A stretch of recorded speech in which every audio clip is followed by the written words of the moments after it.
in the Alps,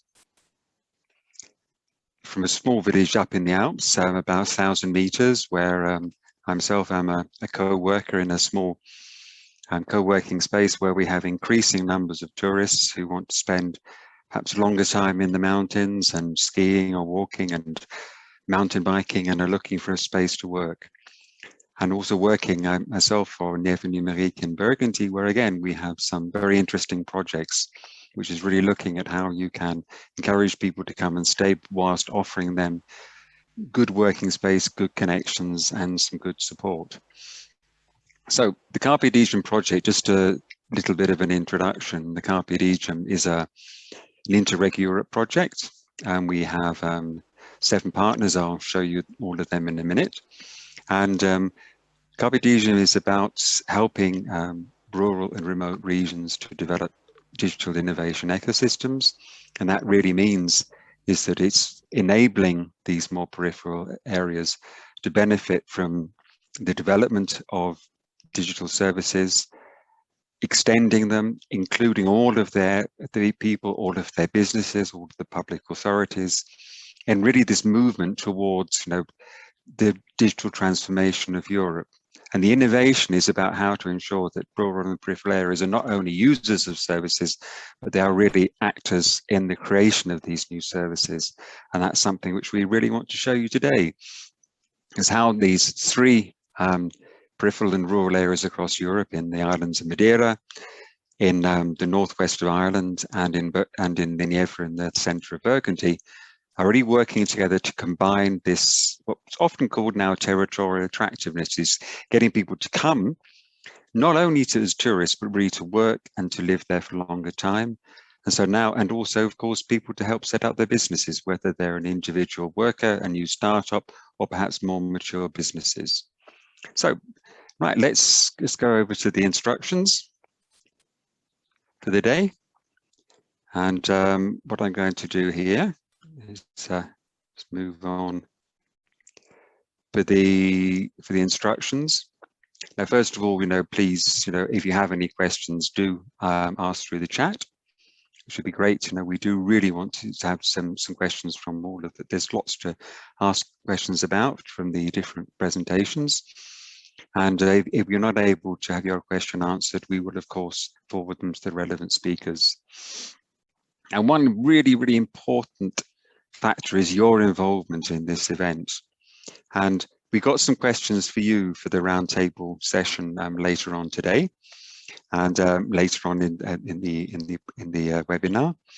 And I really want you to note these down now, because for you to listen to the presentations, but also to think perhaps about what's going on in your own region, and you'll have an opportunity perhaps to speak at the end as well. Now, number one is, what are the key factors for remote workers and businesses in picking a remote location, and how do you think that's going to evolve in Europe in the future? Okay, it's number one. And then, how much will these rural and peripheral regions across Europe have to compete for these remote workers, digital nomads, and businesses? And what are the opportunities and there's tools we can have and strategies for cooperation between us? Because one of the things we don't want to do is to have, try to, throughout Europe, is for the rural areas to perhaps cut each other's throats in trying to get the new workers. There is this real movement now across Europe, to go and live and work in the remote and rural coastal island areas. And it's really best is how we can cooperate together to ensure that these people really get the best opportunities they can to work remotely and to live remotely. This is just a little map of our partners. As you can see, we're from all across the outer regions of Europe, from Bulgaria, from Mallorca, from Madeira, from the centre of Burgundy in France, from the northwest of Ireland, northern Sweden and Slovenia. So that's where we got presentations from 3 of our partners today. And then just before we get into the presentation from Anne-Marie from Donegal, there's just a little bit to know from the European Commission itself. And there's a recent science and policy brief, which is actually looking at what's happening with, they calling it telework, before and after the COVID crisis. I think one thing that's fundamental is that before the crisis, about 15% of people had had experience of teleworking, and now it's between 40 and 50%. But one of the things that there is also revealed is there's this huge difference in the preparedness of the regions and territories and countries for this telework. Okay, there's also this issue of the facilities. So, for example, there's certain industries which clearly are more geared towards teleworking or distance working, and also there's even the facilities on the ground. So it makes a tremendous difference as to if you're able to take advantage of this, what actually you have on the ground to be able to enable people to work more remotely. And there's things like, of course, broadband connection, but it's also the physical locations where people can do remote working, and also other measures which are in place to really encourage people to settle for a short or long term in a region. So over now, I will finish my presentation there. And we'll go over to our first presenter, and we're really pleased today to have Anne-Marie Conlon, who's the head of, well, you introduce yourself, is it lovely, from Donegal. We'll be presenting the Donegal remote working strategy. So over to you, Anne-Marie. Thank you very much, Clay. Thank you.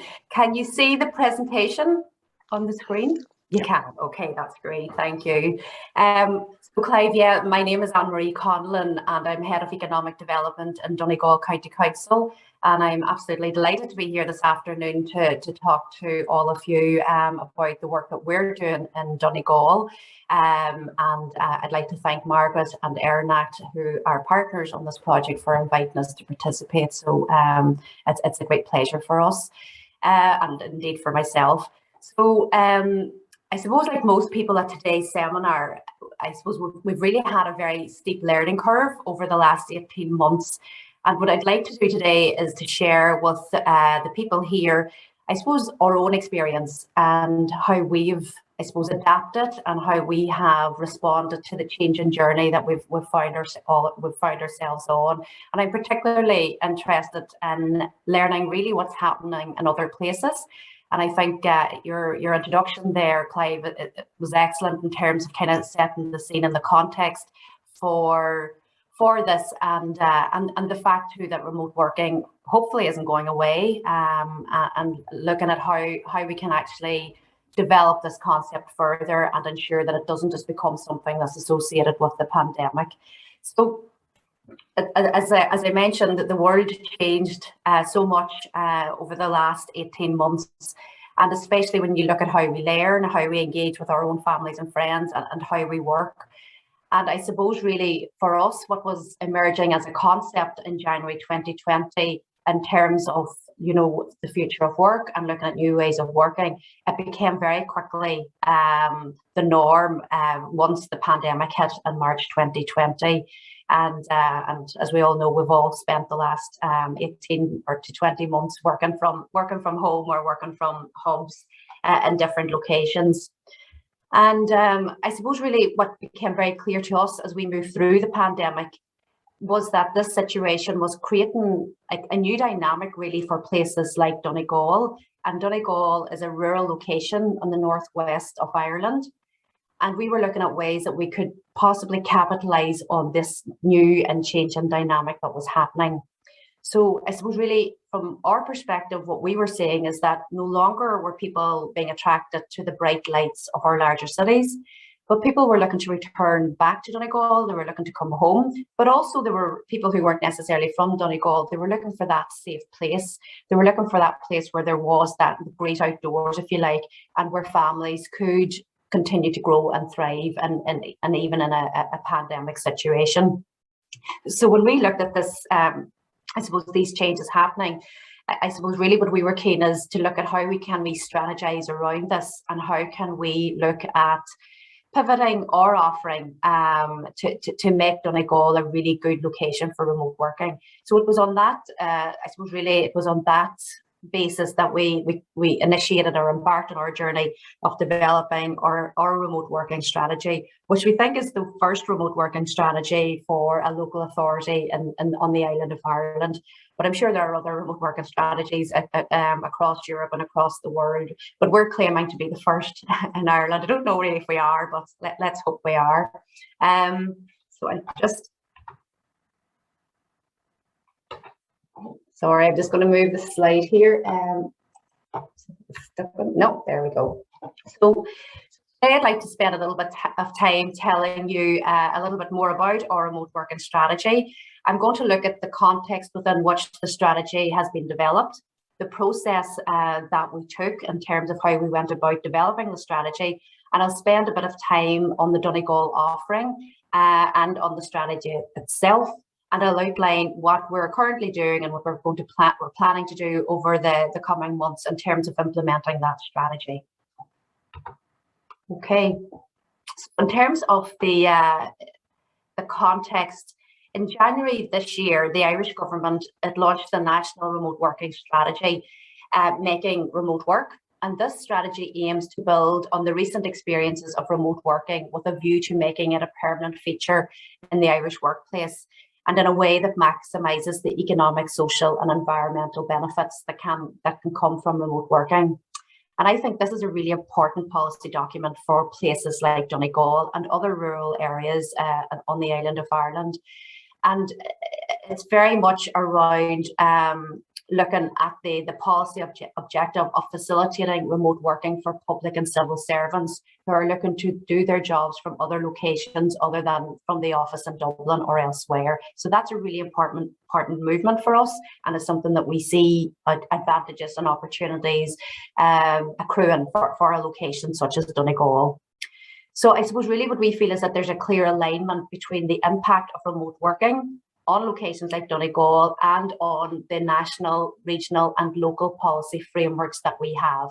So there's a strong focus in terms of our own policy frameworks around balanced regional development and climate resilient objectives. And these are set out in our national planning framework and on our regional, spatial and economic strategies. And in addition to that, we have our own population growth targets, which are set out in our own Donegal County Development Plan and other local area plans. So this remote working strategy and this remote working movement contributes to all those policy objectives that are being set out. Likewise, this shift, it also coincides with what was an emerging trend even before COVID hit, as I mentioned earlier, and that international business leaders, they were recognizing the importance of flexible working solutions and looking at the opportunities that these solutions can bring to bear for them as businesses in terms of trying to, I suppose, alleviate the challenges that they face around talent deficits, as well as the cost of real estate, and as well as other environmental issues that are continuously emerging. So with all this in mind, Donegal County Council has taken the opportunity to become the first local authority on the island of Ireland to publish this remote working strategy and to see how best we can avail of these emerging trends and these opportunities so that we can support a number of our key economic development priorities, such as including job creation, which is obviously a key one, but as well as that, looking at how we revitalise our towns and villages and our rural communities right across the county, and how we can achieve our population target growth, which is 40,000, which will see an increase from 160,000 in 2016 to 200,000 by 2040. So again, we see this as a really important part of, if you like, of the jigsaw. Move on. Sorry.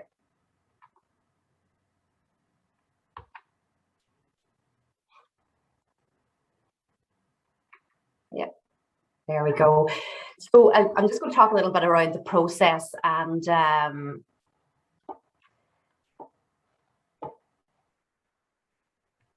in terms of developing the strategy. So in mid-2020, we initiated a public consultation process so that we could hear the views of a diverse audience in relation to their thoughts around remote working. And we received about 48 submissions to this public consultation process. And these came from individuals, organisations and other interested parties. And these inputs really did help us, kind of shape and scope out the direction of our remote working strategy. And I suppose another really important part of the process for us was Donegal Digital, which is an interagency group that focuses very much on building the digital agenda in Donegal. And it's a group that ERNAC actually lead in association with Donegal County Council. And that forum was a really good forum and a really good kind of sounding board for us in terms of developing that strategy. And so I'd just like to acknowledge that as well. And again, I think those type of structures are really important when you're doing this work. And another important part of the process was scoping out what remote working is and what it means. And as many of you know, it means different things to different people. So we tried to define it, but I suppose really what we found is it's really, it's really about, it can be anything from people working from home to people working from anywhere, to a blend of people working from home, from traditional office settings, or indeed from digi hubs. So that whole thing, about what is remote working. So there's different variations of it and different forms of it. Okay.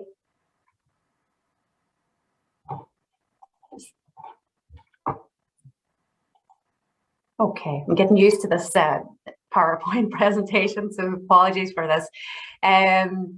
So really, in terms of looking at the Donegal offering, and I suppose really this was what was really important for us in terms of the consultation process. What it allowed us to do, it allowed us to help, if you like, solidify the Donegal offering, and really what we were asking is what is of interest or what is of importance to those people who are looking to remote work from Donegal, and I suppose really that was a key part of the strategy making process. So top of the list that came out very, very strongly is that whole thing around quality of life. So this was identified as a key strength that we had in our region, in our area. And it was really very much an influencing factor for people when choosing to live and work in Donegal. So this included things like, as I said earlier, the great outdoor experiences, to having good entertainment opportunities, nice shopping and commercial amenities, to having that strong community spirit, and of course the friendly people, which we're told we are in Donegal, but as well as that, like, having an opportunity to live that community or that town life experience, or unique culture and heritage. But also, I suppose, really practically, issues like the cost of living is much lesser in places like Donegal than it is in larger cities.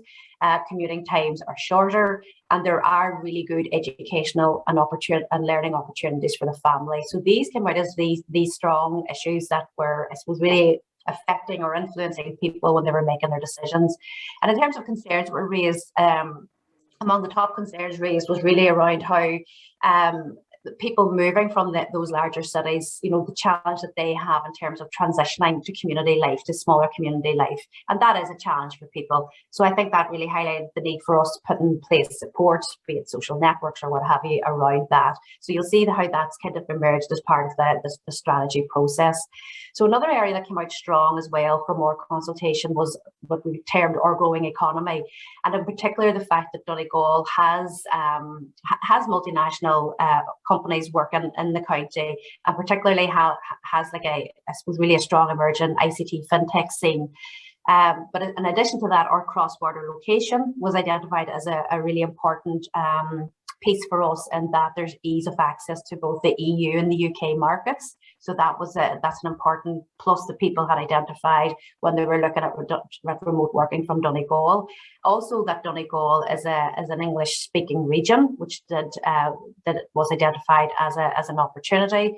And also that we have a supportive business environment, and that there is a great suite of supports, if you like, from government agencies and from the public sector to support business growth and to support innovation and research and development capability. So on the downside, issues such as Donegal's peripheral location, or distance from main cities, long journey times, inadequate road, rail and air access, they also emerged as issues that people felt didn't obviously contribute to or were challenges that people were facing when they were looking at relocating to Donegal to remote work from. Another area that came through strongly was around digital connectivity. And this was I suppose really this was identified as an important kind of influencing factor for people looking to remote work from Donegal. And there's no doubt there are issues in rural parts of the county in terms of access to broadband, but it's becoming less and less. And I suppose the message that we're getting, and we're getting it loud and clear from businesses who have relocated and from individuals who have relocated, and that the broadband here is actually really good. And in fact, we have one business who we've been engaging with, and they operate from a really kind of rural coastal location in Donegal, away from any of the larger towns.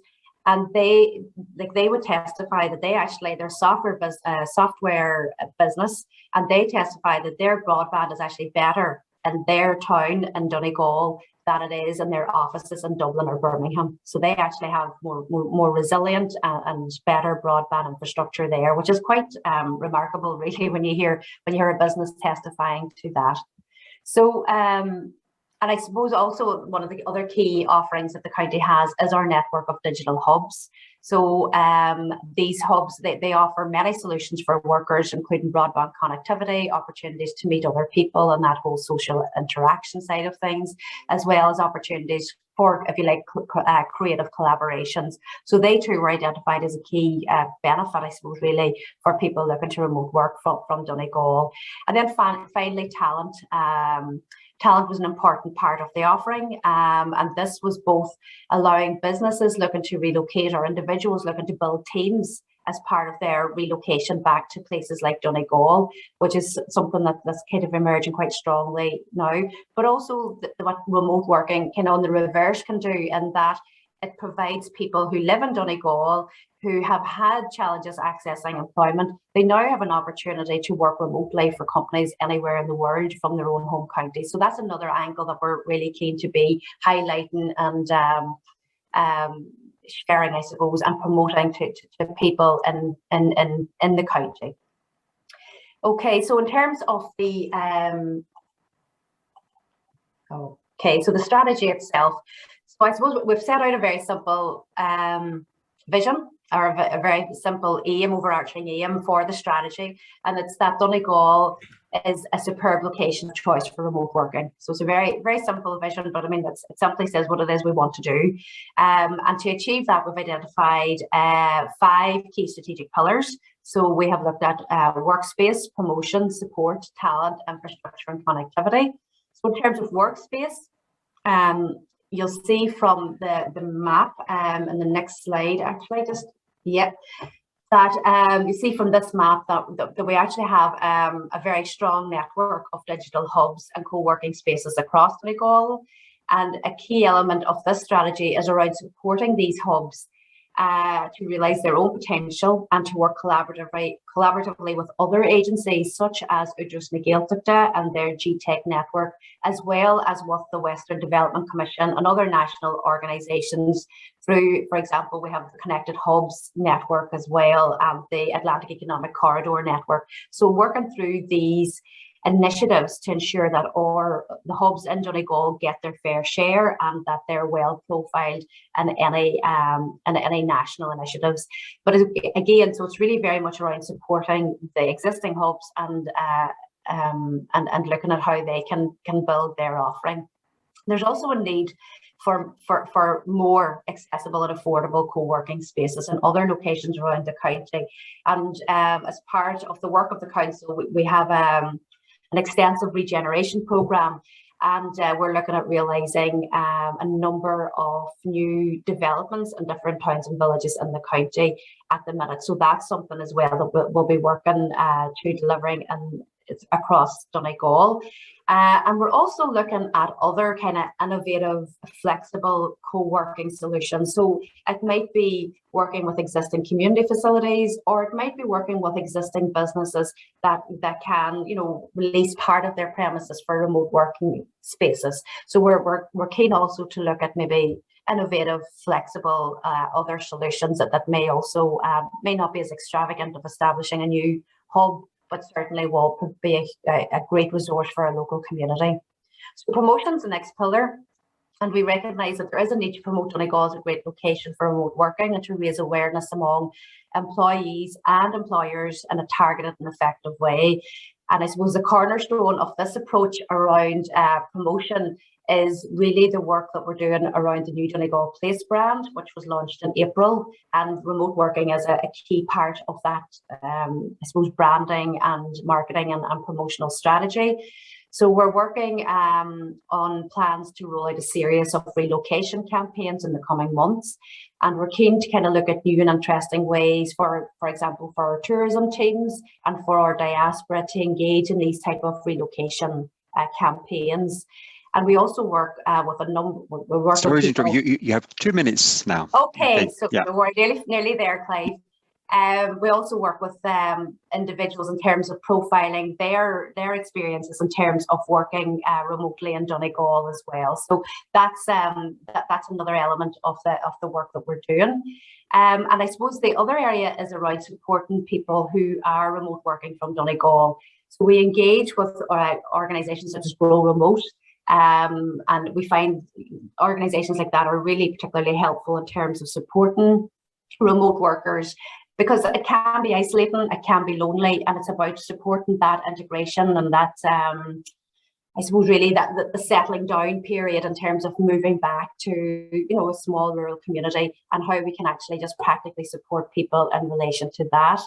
And we're also looking again at our infrastructure and our connectivity that we're delivering as a local authority, and looking at that through the lens of remote working. So if it's things like, for example, our regeneration projects, if it's providing recreational facilities, looking at new housing, looking at library services, new cultural services, festival and events, and it's about building that into that whole quality of life piece that's really important for people who are looking to remote work. And it's about doing all this work with the lens of remote working.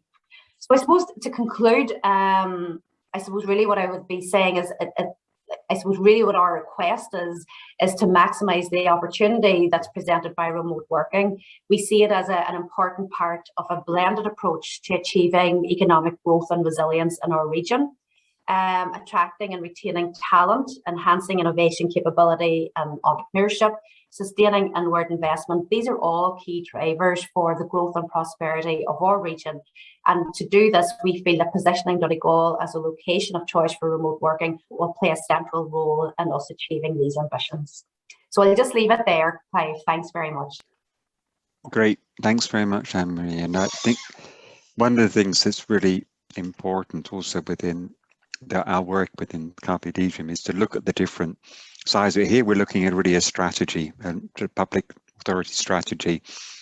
And as Anne-Marie very carefully pointed out, there is this issue of taking advantage. I mean, it seems a bit strange saying taking advantage of COVID, but it's more what COVID has exposed. And I think many of these tendencies have already happened. There was a move back to looking at remote working as a possibility. There were more businesses, more people looking at moving, and COVID has really accelerated it. It hasn't necessarily created it, it's just expanded it and accelerated it. And now it's fundamental that rural public bodies look at strategies to actually see how they can benefit from it in the best way. And I think that was an excellent example there. And certainly your network of digital hubs in Donegal is an extraordinary example of how you can develop the capacity not only to help people remote work, but also for businesses to innovate and thrive. So thanks very much for that. And we will come back to you with a couple of questions, probably best when following Michaela's example of Madeira, because I think it'd be great to have some questions following a very different approach from a very different location. And clearly sort of Northwest Ireland and Madeira probably are some of the most varied locations within Europe. But there's very interesting this approach to actually attract people, remote workers to the islands. And over to you, Michaela, for I think it's more of a mature project now, because certainly Donegal is in the development phase, but with you, I know it's been going on for a year or two. So over to you, to the sunshine in Madeira. Okay. Hi, good afternoon. And it is indeed very sunshine day here. It's a very sunny day. It's a beautiful weather, as we are very used to have. And thank you for having me and having the opportunity to introduce you to our project, the Digital Nomads Madeira Island. So you can have an idea, and I'm here to present you Digital Nomads Madeira Island, and I am Micaela Vieira, project manager at Startup Madeira. And so to give you a background of what is this project, how it all born, and who is involved. Everything began exactly 1 year ago. I would call it our anniversary this month. Because last year, we were approached, Startup Madeira, to help organize this Future of Work webinar here in Portugal.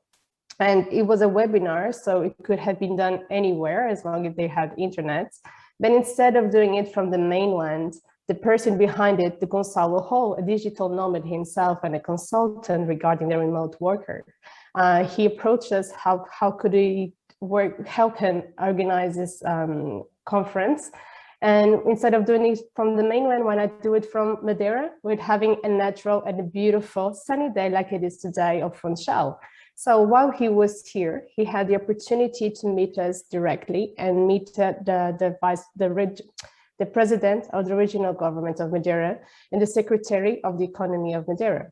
So while we were here, we were talking about all the benefits that Madeira gathers regarding for the digital nomads, remote workers as an opportunity for us and as a vocation to them.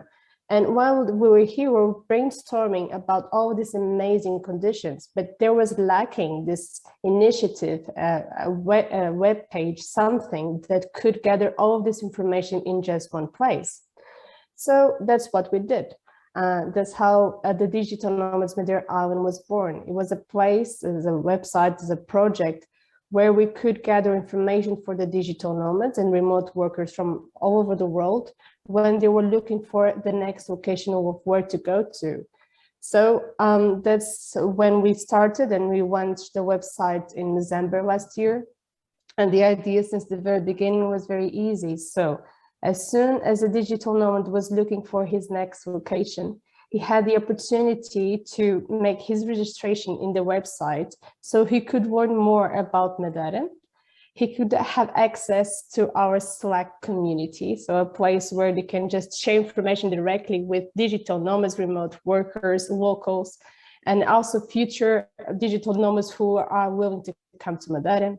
Also, we knew that there was this need, I'm going to explain it later, of a place that we have created the conditions to. It is called the Nomad Village in Ponta do Sol. So there is access to a free working space there. We also gather and offer them a list of local accommodation, a list of working spaces in Madeira. They also have access to exclusive events, a local host, and the most important, I would say, is the access to the community. So why Madeira? Why choosing this island in Porto Santo? So because it definitely, and I could be suspicious because I'm raised and born here in Madeira, but it definitely brings you the amazing conditions that they are looking for. So besides the landscapes, the mountains, and the temperatures that we have all year round, which are very good, we know that it gathers great conditions for people who are willing to work from a place to the world. So we definitely have the safety environment, we get good infrastructures, and I would say that most importantly also is a good and a fast internet. And that we have covered from almost all of the islands, and that is a big bonus. And more than that is the difference lifestyles that you can have in just one place. So if you like sea, you are near to the sea. If you like mountains, if you like people, culture, good food, and most of that having direct flights from Madeira to most of the European countries, that also helps. And the time zone, which is from in London, so you can have a meeting in the morning with Asia and in the night with the States. So that also is a great advantage. When we launched the project, we also knew that it was important to find already a list of accommodations that the digital nomads were looking for. So that's why we have partnership with different, like with an international mid and long-term platform that gathered accommodation just for this niche of market. And even the local partners in Madeira were very willing since the very beginning. There was this kind of education moment where to explain what is a digital nomad, what time do they spend in one place, what kind of budget do they have, what kind of needs do they have to have inside of a home, because a tourist usually stay for 15 days. Now we're talking about up to 3 months. So it's different, the needs that you may need when you are home. So what we did since the very beginning was to help these accommodation properties to have this knowledge. And most importantly, was this pilot project inside of our initiative. This called the Nomad Village in Ponta do Sol. When we launched, this was supposed to happen between February and June this year, so 21. And the idea was to gather in this beautiful location, which is in the southeast part of Madeira. So you have easy access to the sea, easy access to the mountains, and everything that you need from cafes, restaurants, grocery stores, banks, everything is so close in a walking distance. So that's why we chose this place as a nomad village, a place where digital nomads could come. And this was in the beginning of the year. So there were this lack of tourists. So this was a great opportunity to boost the economy also here in Madeira, also one of our main goals with this project. And while they are here in the nomad village, besides the accommodation and all of the great perks of living in a small village, it is the fact that they also have a working space. So that's what our project also we're very happy to introduce to the digital nomads. It's a free working space. It is a place where they can come and work from since every day from Monday to Fridays. And here is also a place where they can mingle, and it's a place to network. And you know, it is very easy just to go outside and having something to eat, and also boost the local economy there. Even all of the accommodations since the very beginning, they were very happy to include their houses in this initiative. And even the property management started to work, not only houses, but also hotels. And the community is, as I said in the beginning, it is so important because it's all about people. So we're talking about people that are, while they are here, they're working, and so they need their time to work on their own tasks, on their own jobs, but at the same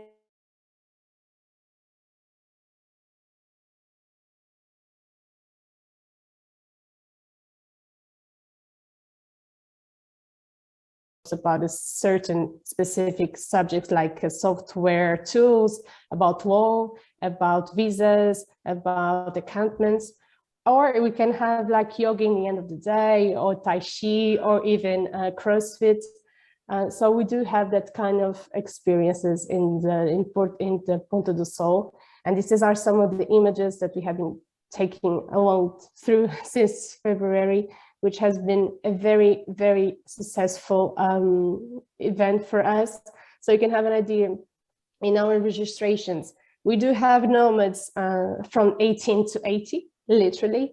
We have students that just left college and now are doing their studies, and they want to now get in touch directly with digital nomads. But we also have people that are just, you know, before they go into the retirement, they wanted to experience different things, and why not do it from Madeira? And we do have from entrepreneurs, developers, graphic designers, project managers, lawyers, consultants, freelancers, investors. So if their jobs allows them to work online, they are more than happy to spend some time here in Madeira. That usually it is from 1 to 3 months. So when we launched the project, and being honest with you, we were hoping to get 500 registrations and during this pilot project, but it completely exceeded our expectations. So far, these numbers were updated yesterday. We have 9,000 registrations from 106 countries. And we know that most of these registrations are from the United States, from Brazil, UK, Germany, and even so many other countries from Asia and America. Of course, most of the people that were already here were from Europe because of the travel restrictions. But that's why we knew that we had to continue with the project.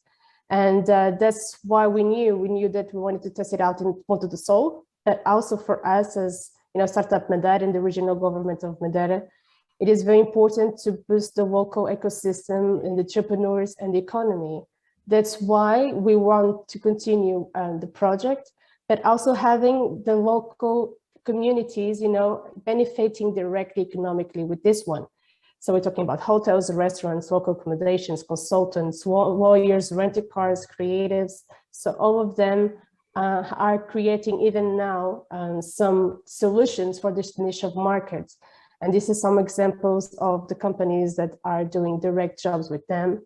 And besides Ponta do Sol, that is going to be still up and running at least one more year, but other locations in Madeira are now welcoming digital nomads. One example is Mexico. It is being done by Dina and Tiago, two local entrepreneurs that are now welcoming digital nomads. They have their own community inside of the big community of digital nomads here. They have a working space there. In Santa Cruz, we have Linda, Pedro, and Luis, also three local entrepreneurs that also are running different working spaces with hotels, a partnership with local partnerships. And we also have co-livings there. And also we do have a co-living in Santo Antônio da Serra, also run by other entrepreneurs here in Madeira. In Funchal, of course, is the capital. So since the very beginning, it is where the movement happens the most, but we do have a co-work Funchal. We do have some spaces that are a cafe, but are now turning themselves also into a place where they are officially welcoming digital nomads. It's very interesting. It's happening worldwide, where hotels and even hotels are now welcoming digital nomads, remote workers. They are doing this working space solution. And now we are just launching this new experience is in Porto Santo, the islands, and it is going to happen between October and December and March and May, which is the low season for tourists. So it's the best time to enjoy these places. And it's going to happen now, and the digital nomads can also come to this island and benefit from this quality of life.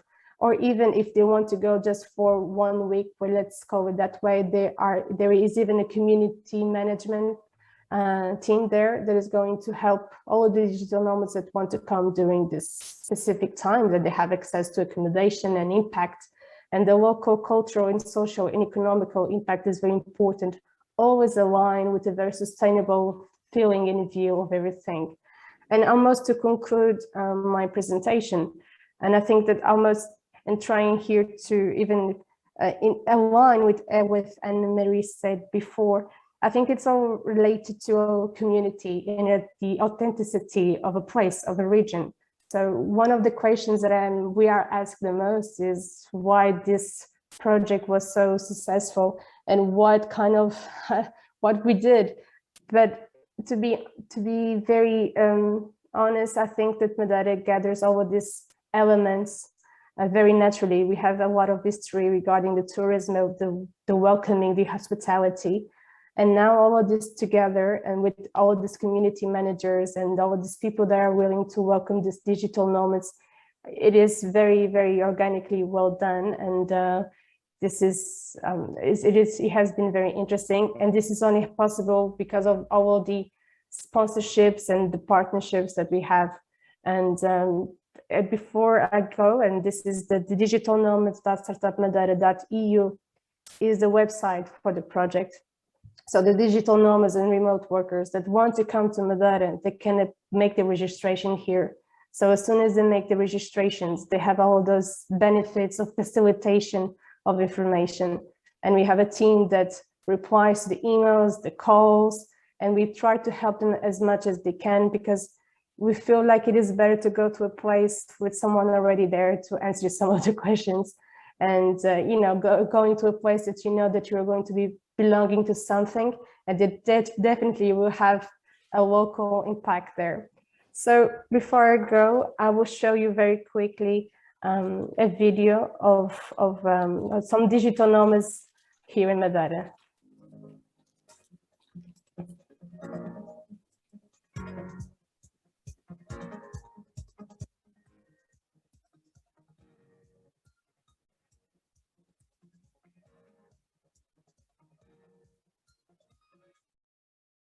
So my name is Gabriel Marushka. I'm from Romania, and I'm digital nomading for almost 2 years now. My name is John. I'm from Ireland. I came to Madeira maybe a month or so ago.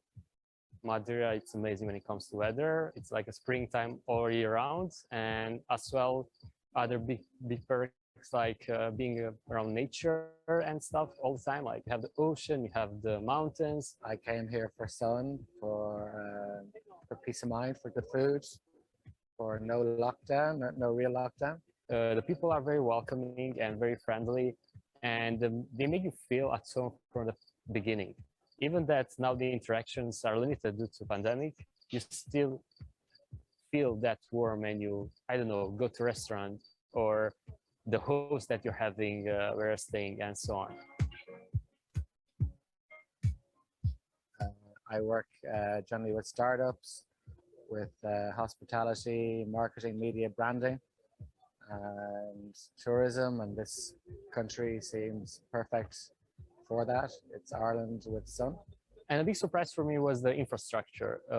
Even that I knew that's part of European Union, and so I didn't expect the roads to be this good and to have highways all over the place, tunnels to go fast, one place over the island to another. And as I mentioned, you just jump in a car and, for example, in 1 hour, you're from Funchal in the other part of the island, either in north, west, or east. And that's amazing because, I don't know, you just do some work right now, and after that, you can go watch the sunset on the other part of the island.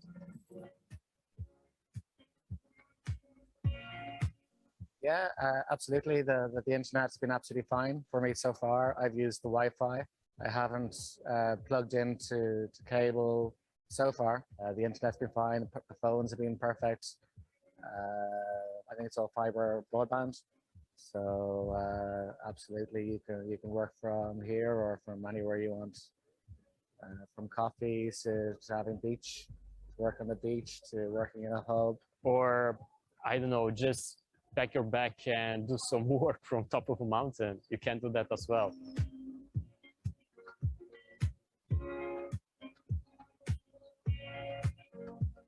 People from all over the world coming to Madeira to work during lockdown, and I can't recommend it.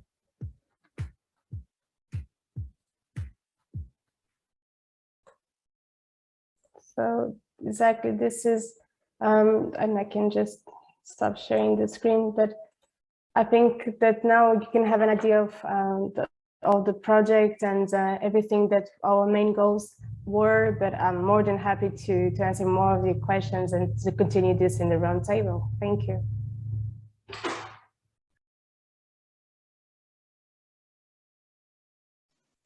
Great. Well, thanks very much, Michaela, for that. And one question, I think this is good that perhaps all three of us can answer, because this is something that's come up, and this was actually a question that was asked by somebody who couldn't attend today, is how do you ensure good connectivity? So it's all great, you know, getting the digital nomads, the remote workers, but actually how do you ensure that if within these centres, where in the hubs, wherever you're working, you've actually got a good broadband connection? Because it's often been a real problem in rural and peripheral areas. So just a quick answer to that. Maybe, yep, Michaela?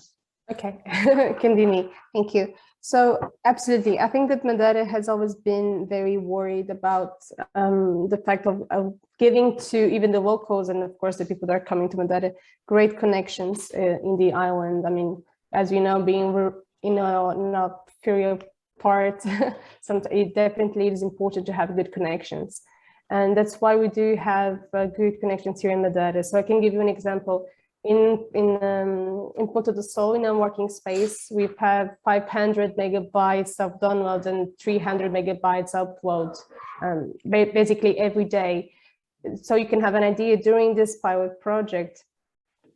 So at least until June, maybe that was the high season for the digital nomads here in the island so far.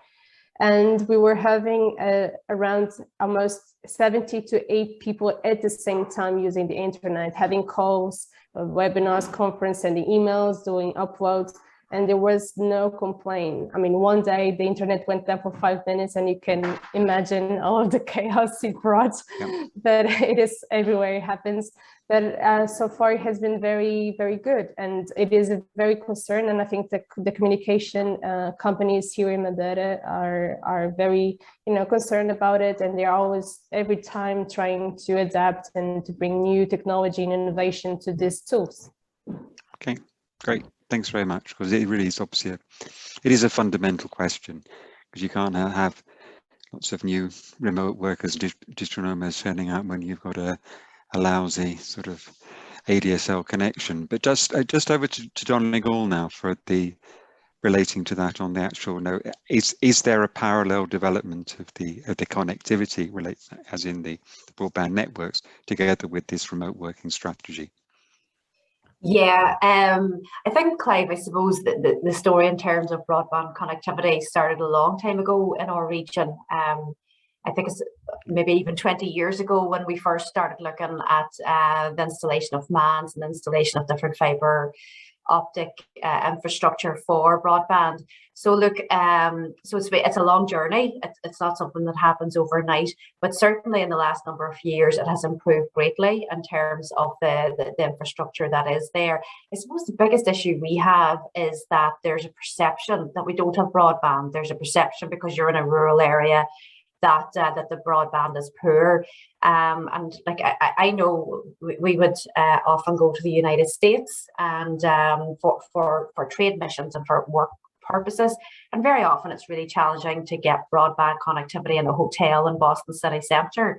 So so if you can't get broadband connection in a really rural area in places like Donegal, well, I think sometimes you can forgive that, but and that's why we do have the digital hubs, so that if people need to get access to broadband connectivity, they can use those facilities. But I think the broadband is much better, and particularly in our area, it's much better than what people think it is, and it's probably a perception we need to kind of try and address, and to highlight that the broadband connectivity, particularly in towns and villages and in rural communities, is quite good. And there are gaps, there are places where it isn't good, but that's really the exception now rather than the rule. Okay, great. Thanks very much. I think that issue of perception is very important. And just to add something from the Nièvre in Western Burgundy, where we're from, one of the key strategies within the county's digitalization strategy relating to the connectivity is to connect what they call rural service centres first. And these are ones which where the towns and villages which have the shops, which have the schools, which have the libraries, the business parts, those you connect first. And for example, the centre I'll be talking about just had it's a 300 up and down, which is more or less like in Madeira for about the past 8 to 10 years. And this is what they're doing, I mean, ensuring that where are their hubs where you will be able to work. That is where you go first. The remote areas, the very remote areas, that's going to take time. But actually that is far less important than the villages, the towns, the small business parks. And that's what you've got to get. And I think that's something that's key. And it's very similar to your hub strategy as well there. So onto that, that's great. Thank you very much, both of you. If there's any more questions for the two speakers, please, for now or perhaps later on, and not, we'll go on to the presentation from the Nièvre in France. I'll just put that on screen. Get that. To get that on a nice. So just a minute. Doesn't seem to want to go onto the full screen. Okay, well, there we are. We'll have to do it on a split screen here. Apologies for that, but there's no. But we actually have two speakers now from Burgundy, and what we really wanted to show here, you can have parallel strategies. One which is looking at the issue of the digital transformation of the county, and the other one which is looking at really attracting new people to come to the county, both in terms of new inhabitants and also visitors. And so really this kind of presentation split into two parts, but there's a very close connection between the two, and then actually there is a very close cooperation between the different agencies and actors within our county, actually looking at how to ensure that policies and actions to actually encourage new people to come to the county are matched with developing the digital capacity to then welcome them both as tourists, as new workers, and also new businesses.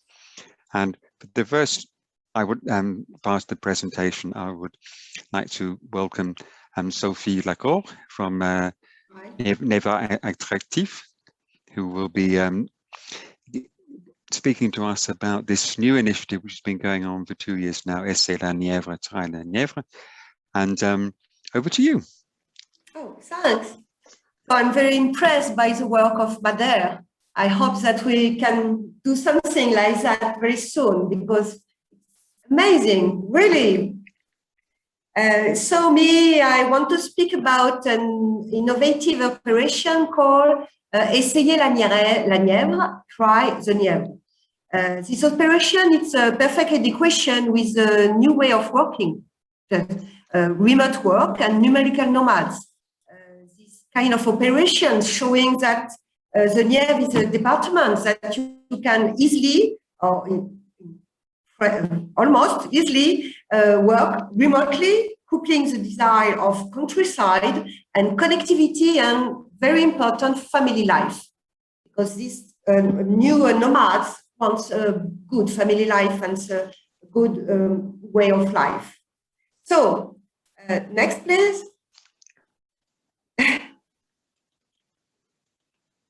Okay. So with the changing of COVID health crisis, so we have a problem with my PC. Sophie, you're disappearing.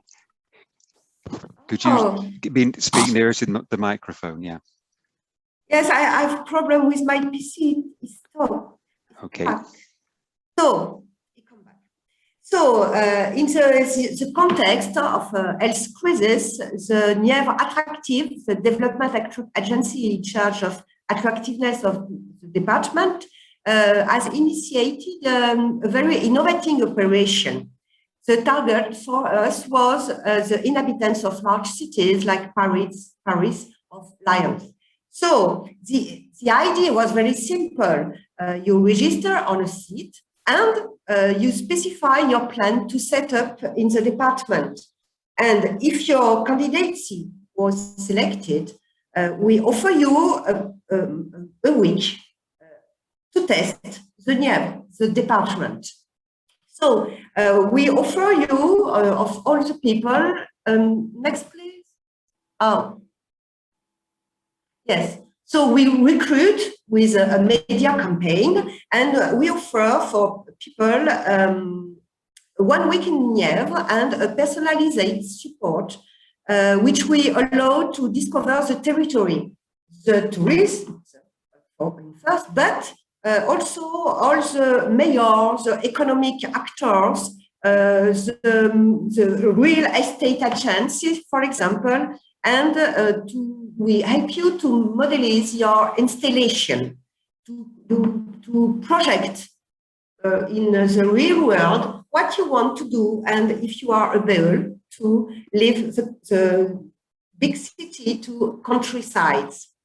We receive almost, next please, we receive almost 600 candidates for 2 seasons. We make 2 sessions in 20 and 21, and it's a very, very big success.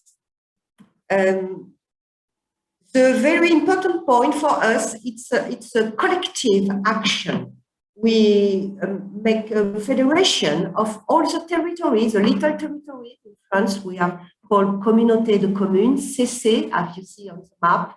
And everybody work together hand to hand and to offer the best presentation of our country and the potential of economic installation. the commerce and things like that. Next, please.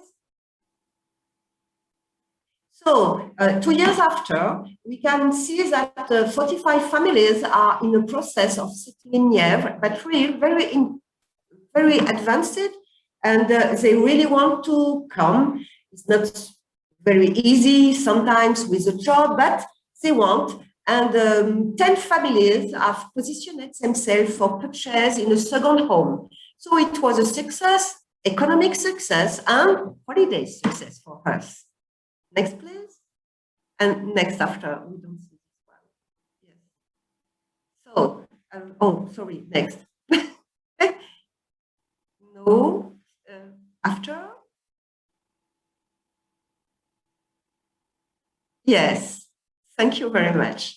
So, as I said at the beginning, this operation is really in adequation with the new age of working for a numerical nomad and a remote work. We Travailler Nièvre, for us, it's very important because it's an experiment in territorial intelligence, I would say that, with all the actors of the department. It was not a large investment because we have a very big impact in media in France because they think it's very original. All regions in France during the COVID times make offer, but only for holiday, only for tourism. What we do and what's different, it's what we position in economic way. So it's a philosophical act that we call that. We are not afraid to say that. It's a philosophical act based on the best of the encounters between urban and rural people, between local and new population, and between businesses and future human resources for our country. Next.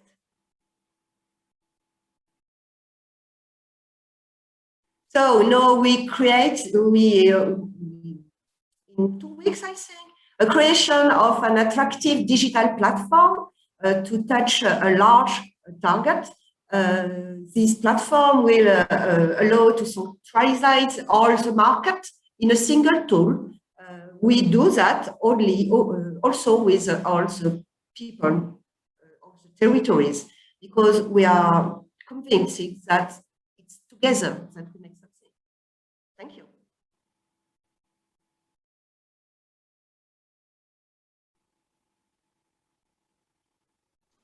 Thank you very much, Sophie. And I think it's a really, one thing that was underlined by Sophie in that presentation is this is not about simply trying to get more tourists. It's about getting people to really sample the life in the county of the Nièvre. It's really looking at getting people, getting families to come. And I think it's interesting that in the surveys, one of the most important points was really digital connectivity for them. They want to go to somewhere where there is a good digital connection, particularly as many of them do come from larger cities and towns. And the success of this project in attracting a new population. And I think it's really, really important to point out that there has been a declining population in the Nièvre, and that the attracting of new families, new blood, new energy is a fundamental part of the strategy of the county to help, really get the economy and the society moving, to get it moving in a positive direction. And certainly this has been a tremendous success as a project in attracting people, but also in attracting attention to the opportunities that the county offers. And what I want to do now, just very quickly, to go on to the sort of the secondary point here, which is looking at here actually a parallel project to develop the digital transformation capacity of the county, not only to attract new people to live and work, but it's also to give them the opportunity to work as remote workers, digital nomads. And very, very importantly as well, as a side effect, it's not only about attracting new people, it's also about giving the capacity to the rural communities to include the local population in digital transformation. So you can't invite new people to come in as digital nomads or remote workers, and at the same time have an excluded local population who don't have the digital skills. So it's really trying to make sure that there is the services are provided within the county to enable people to upskill, to get basic skills, business to be able to connect adequately, to have the business skills they need to market their goods, new businesses to locate. And these are just some examples of what's happening. This is a map of the Nièvre, and this is a map of all the different centres which offer digital inclusion skills. Just go very briefly through them. These include digital working hubs. These include libraries which offer services.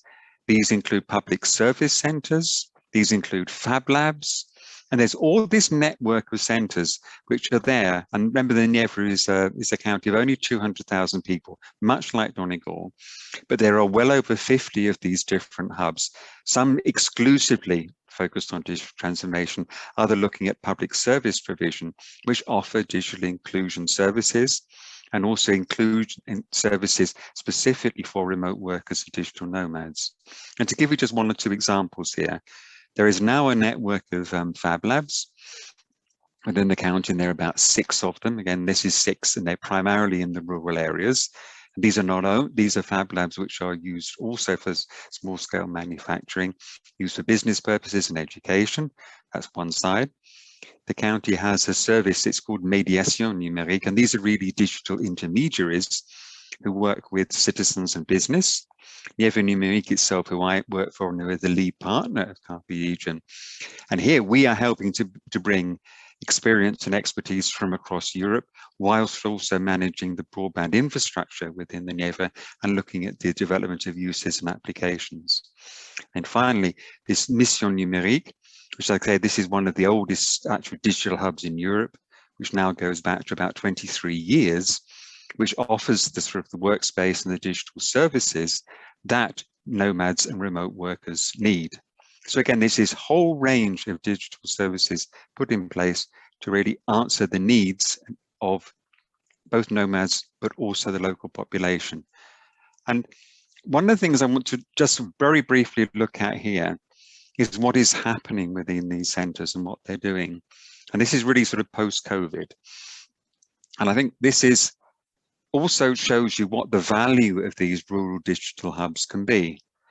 Number one, during the real lockdown, there was a lot of, they set up these digital emergency services for citizens, local authorities, business, independent workers, etc. And these were really services, number one, as they had to be online at the beginning, to help people actually get to use the digital tools like are so familiar now to us with Zoom, for example, looking at local authorities, which are then helping them to support their workers and staff who are working at home, business to perhaps shift their marketing strategies to online, and independent workers, very often who perhaps didn't have the equipment they needed, is actually to lend equipment. And this is computer equipment which they can set up at home to remote work. So those, what they call these, like I said, these digital emergency services or first aid services. Right, supporting or managing this shift to full or partial remote working. I think this was also mentioned by Anne-Marie and Donegal. It was also looking at how you can help public bodies and businesses to manage this shift to full or partial remote working. And very often there's a fear of this, and you need to help and support people through this process. This again is what the hubs have been doing. Provision of technical support at hubs. And I think this is something where you have a digital hub and you have people who are remote working there. Very often they have questions. They don't know everything about computers. And very often these people are perhaps used to, in larger cities, to have people there who know how to, I mean, it could be there's a problem with the computer, there's a problem with the printer, there's something there. And it's being able to have a team on the site who are able to answer this type of questions that normally a technical support team will be able to answer. Another point, the extension and acceleration of digital inclusion services. Again, these hubs are able to do that because during COVID, there's been this tremendous expansion of digital services, particularly in rural areas. There's really the need to amplify, to expand the services for inclusion for business, citizens and local authorities. And again, these hubs are providing that within the rural areas and for the rural areas. One thing that was pointed out, and I was talking to a few people who are from these hubs in the past week, now everybody knows what remote working is. Before they didn't. And now it really is, you don't need to explain it anymore. And just a couple of points which really fits in a little with what Sophie has been saying, but also Anne-Marie and Michaela, looking at actually what the patterns have changed in digital nomads and remote workers. There's this change to what they call staycations. And these are people, businesses, families, and very interesting people nearing retirement who want to go away for a longer time. And Michaela was saying this, it's no longer 2 weeks, it may be 3 weeks, it may be 6 months. And in the case, very interestingly, of people nearing retirement, it's often for a year or two. They want to finish their working life in a pleasant rural location. So it's actually changing the way they offer the services within these hubs to accommodate this shift in digital workers, more towards these longer stays. It's not occasional use, and it's also perhaps not so much people who are co-workers who be going there once or twice a week, but much more this longer term stay where you really need working with the tourism agency for the holiday rentals, for second homes, so that you match the demand for the digital working space and digital support with the availability of space for housing, I mean for your stay. And they've actually now developed systems which specifically tailors the office and the space in these hubs. So these different type of needs of the people who are now staying for longer and wanting to stay and work in rural areas. And I couldn't resist as well, just a couple of things, just to show you that these places are not only just for remote workers. This one of the chicken here, and I'll just expand this one a bit just to show you. This was actually a project in one of the Fab Labs, which was actually creating an automatic sort of chicken house. This actually has some sensors in it, which actually have facial recognition, and believe it or not, you can actually recognize chickens. It weighs their weight. So this is the type of collaborative project that goes on between people in the hubs. Okay, and then of course, and I think this is fundamental, another one is actually during the early days of the lockdown, many of these rural Fab Labs were actually able to produce the screens, the masks that were not available through the shops, and they really had a fundamental role to play in this sort of autonomy of rural areas in times of crisis. Okay, and just to finalize, this is and I will share this send you all the presentation. This was the only analysis that I know of actually what of the economic and social return on investment of a policy to encourage digital workers and nomads within an area. And this was done in France now about 8 years ago on a policy in the Massif Central in the Cantal in France. And they actually looked at what the benefits were from actually the people who they attracted. There was actually created about 61 jobs. They found they most were women. They looked at what areas they had been working, what businesses they set up, and then the direct and indirect jobs created. And also fundamentally, and I'll just finish with this now, there were 16 school-aged children, and within a small rural town of about 2,000, that actually helped keep the school alive. So this is just this is a great example of a study which shows what the benefits have been of adopting a remote working strategy within a remote rural area, and what the long-term permanent benefits can be. So thank you very much for your patience and for with all these presentations. I know we now have some let's see, just check on some questions from the right. Let's go there here. Okay. So some questions here now for the speakers themselves, and please, if you can, I seem to have a little problem with my computer, so if there have been some questions, Nina, if you could tell me what those questions are from some of the participants. But this is just some some questions really for the speakers now to actually ask them what results they envisage for their projects by 2020 and what improvements they would like to see. And actually, what would you like to see happen within your region as a result of your strategies by 2030? I will now stop sharing the screen. So perhaps if we start off now with Anne-Marie, just actually saying, what would you like to see happening as a result of this by 2030? How do you envisage this project developing? Yeah, I suppose that's probably a good reason to have a strategy, and that we kind of have key actions set out on it, so we're kind of clear in terms of what our targets are, what it is we'd like to achieve.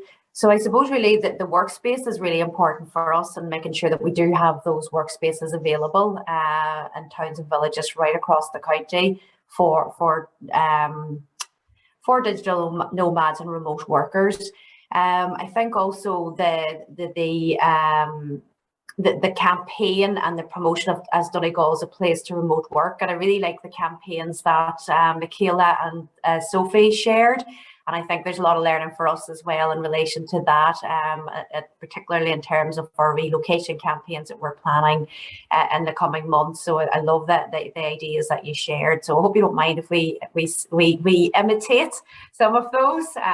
That's the idea, yeah. Form of flattery. So that's great learning for us as well. So they're the types of things, and I suppose really what we see as remote working will be part of that blended approach to our own economic development and job creation. And so it's part of the ingredient, and it'll be, I suppose, really part of the mix in terms of what Donegal has to offer. And I think, as I said earlier as well in the presentation, it's about bringing people to the county, but also in Donegal, we do have a high level of unemployment. And we have a high level of underemployment. So we have people who are qualified, but maybe not working in the jobs that they're qualified to work in. So this remote working gives people the opportunity to do that, and to work for global companies, but continue to live in Donegal. So that's how I see it. I see it being very much part of the blended offering that we have, and a strong part of our contribution in terms of promoting our own economic development and job creation. Okay, thank you. All right.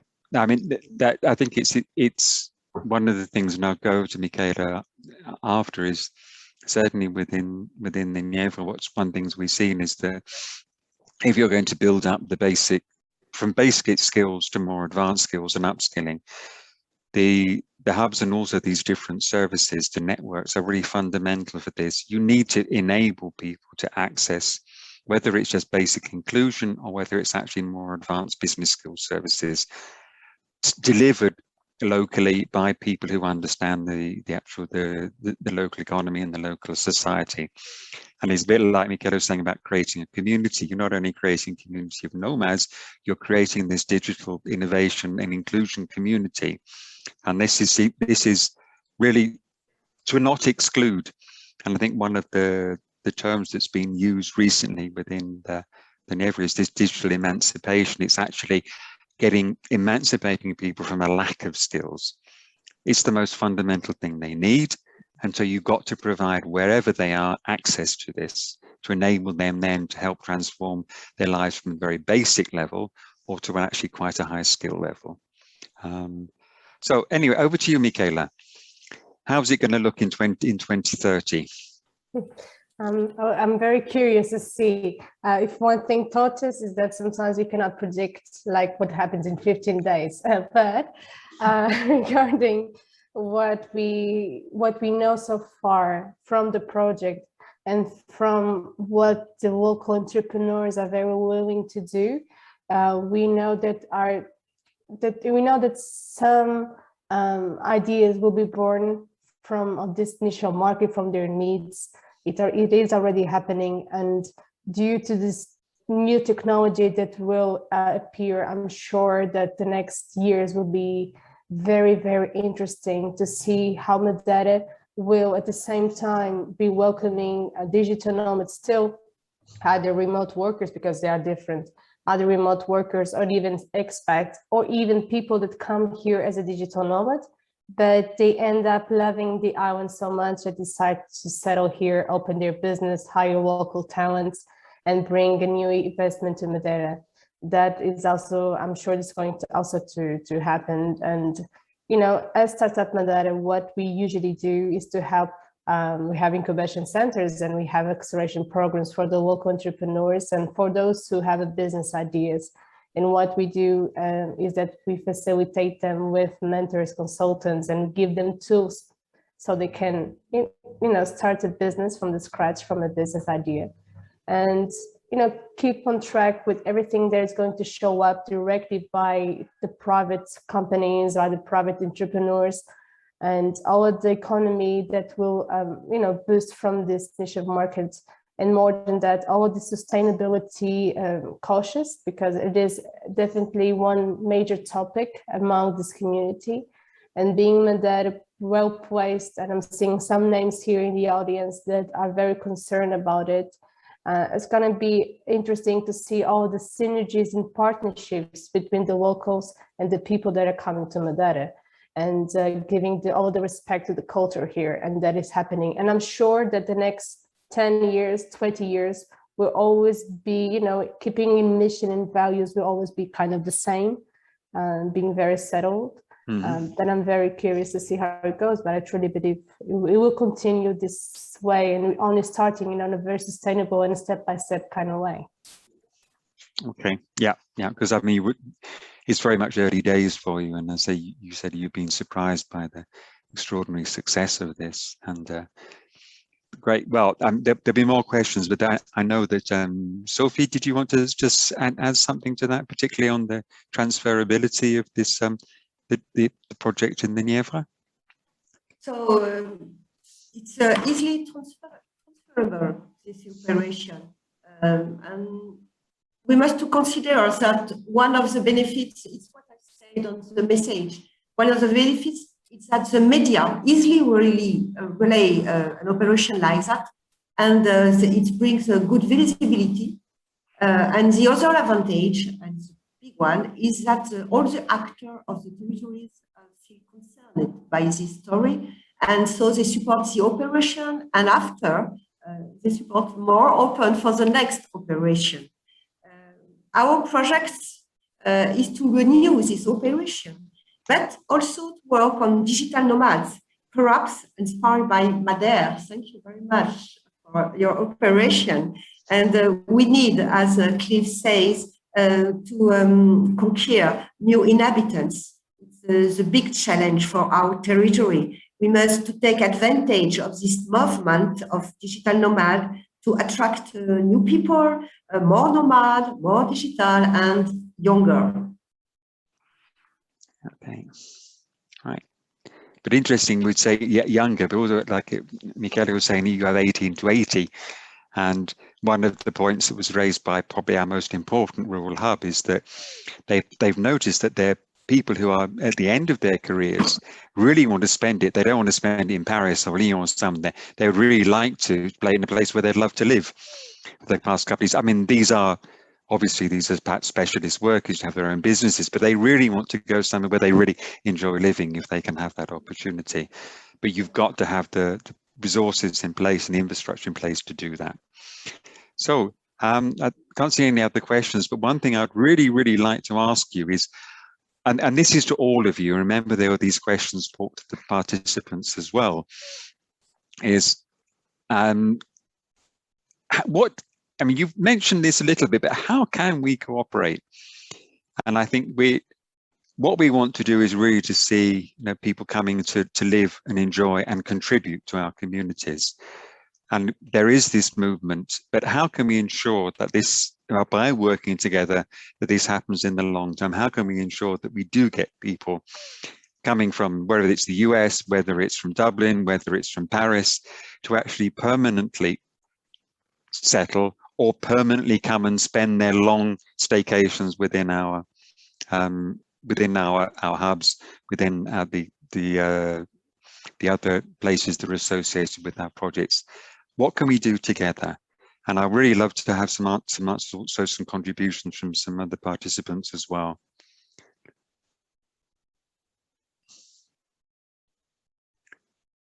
Yes. Yeah. Do you want me just to contribute, maybe, Claire? Yeah, come on, you start. Yeah, I mean, I've been waiting for anybody can do that. Yeah. Sure. I think exactly what you're doing right now in terms of hosting webinars like this and opportunities to engage with locations across Europe in terms of looking at what's working well, what's not working well, what challenges are emerging. So I think like even having that, if you like, a think tank or that space where these things can be explored and people can be inspired and look at new, particularly people in our positions in terms of at local government level or at regional level, in terms of looking at the policies and the practices that we can put in place to enable this to happen, and to support the movement of remote working, because look, it's a huge opportunity for rural areas. We have been trying to, I suppose, really swim against the current at times in terms of promoting our regions for inward investment, where many of the larger companies are looking at, locating in cities. And the fact that this change is happening now, it really is presenting an opportunity for rural areas. So I think this type of a forum is of great benefit. I find this really interesting today in terms of sharing our stories and sharing kind of insights in terms of what's happening elsewhere, because sometimes you think it's only happening in your region, and it's only by talking to other people that you realize there's that connections there and they're looking at it. And I'd love to be a digital nomad in Madeira. So I'd love to go and try the product as well. But you can do within our project. You can. Come, Michaela. Sorry. I'll talk to Margaret on that. Yeah. Thank you. And about Michele, I mean, we're very diverse areas. It's sort of rural Burgundy, which is more famous for its wine than anything else. But Madeira and Ireland. I mean, what can we do together? I mean, there's events like this are great to share experience. Absolutely. Besides sharing a good beer, I would say that definitely, sharing all of this knowledge, what is happening, and keeping updated with all of these new needs, because I'm sure that digital nomads, it's not exactly the same as it was 3 years ago. Some new needs have shown up. I mean, regarding the travel restrictions, a lot has changed because of the COVID and the pandemic, what it brought. So we're talking about people that usually, even in our community, we have people that were usually they went to Asia, so went to Asia, in Vietnam, they went to Chiang Mai in Thailand, to Bali, and then went back to America. They went to Costa Rica, Mexico, and now they're looking into Europe. In this case, into these new islands and new territories that they never thought about coming. And this opportunity was very interesting, because it allowed us to grow in a very sustainable way, and it got us some time to prepare everything and keep on track with all of the needs that digital nomads have, from visas, from the travel information, from health departments, because when they come here, they are now more aware of how important it is to have a good health insurance, for instance, to have a card, or to have the documents, and having companies that are also willing to help digital nomads regarding that, it is very important. So having these communities around the world, not even here, and having this knowledge of what is going on, it is easier, because as they are traveling all year round, it is always good to know people from different communities, and when they are deciding to go next, at least they know someone. They know, for instance, that's why we have our Slack channel, because even if they aren't still here, they can prepare the coming here to Madeira already, and keep in touch with people that are already here. And having this communication, it's all about people, right? And sharing is caring. I know it's cliche, but it's true. And having this information, this facilitation, I think it helps all the communities around the world, because I think that there is no competition. It's the other way around completely. I think when people are traveling the world and they want to gain from all of these cultures and social affairs, So having this, like exactly as Anne-Marie said, as a webinar like this, as a conference, as the easy access to information, a very easy way to how to find where's the working space, where the accommodation, where is that, how is the health department, having all that very easy way to find, I think it's a great start. Okay, great. No, there's some very good ideas there as well, and certainly we will be following that up within the project, as this is one of the primary reasons for us to cooperate together. And just to add a little thing to the conversation there, and there's a question which is also relating to this issue of broadband, and that one of the things that's worked within the Nièvre is not to isolate this from normal community development. And there's been a project which is called Village of the Future, and is really getting the communities to work together to design their village of the future, which includes also this issue of the workspaces. And they started where this hub was. The first thing they did was actually paint the shutters of the village, because they were boring and brown. And they said, no, we want blue ones, we want red ones, we want yellow ones. They want murals. They started painting them. And it's actually because of that, their town is now far better. They've set up, they've reopened bars, they've helped to reopen shops, but he's actually getting the community moving. And actually now, of course, it's a far more attractive place to go to, because they've been working with the community and what the community needs. And they're also at the same time working on the digital transformation needs as well. So now when you have somebody, and they gave me this example of I can't remember the business it was now, who wanted to, so it was some industrial process business who wanted to come and work and have a series of meetings. They chose there was great places to stay. The town's far better to go and eat out in, and there are bars and it's friendlier. And so you're creating this dynamic, and I think this is parallel digital transformation with community transformation. And then the issue of connectivity is key, but that depends whose hands it's in.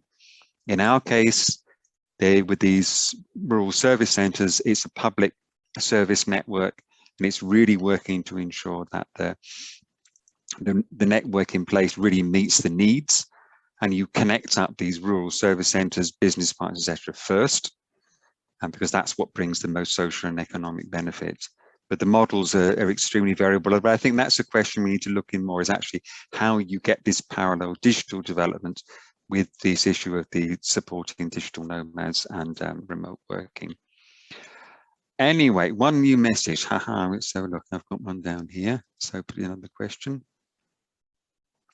It was just people thanking you for the presentations and how interesting it's been. Well, that's great. Well, thank you all as well for your comments. It's been a pleasure to organise it today.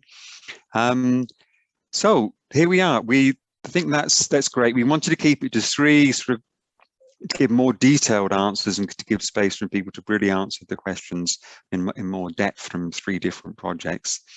And so that's great. Thank you to all of you. If there are any more questions, is there anything you would like to say at the end, or just go over to Sophie, Michaela and Anne-Marie before I close the event? Live? Yeah. Luna had one question regarding the suitable fast broadband connection. I think it was for Anne-Marie.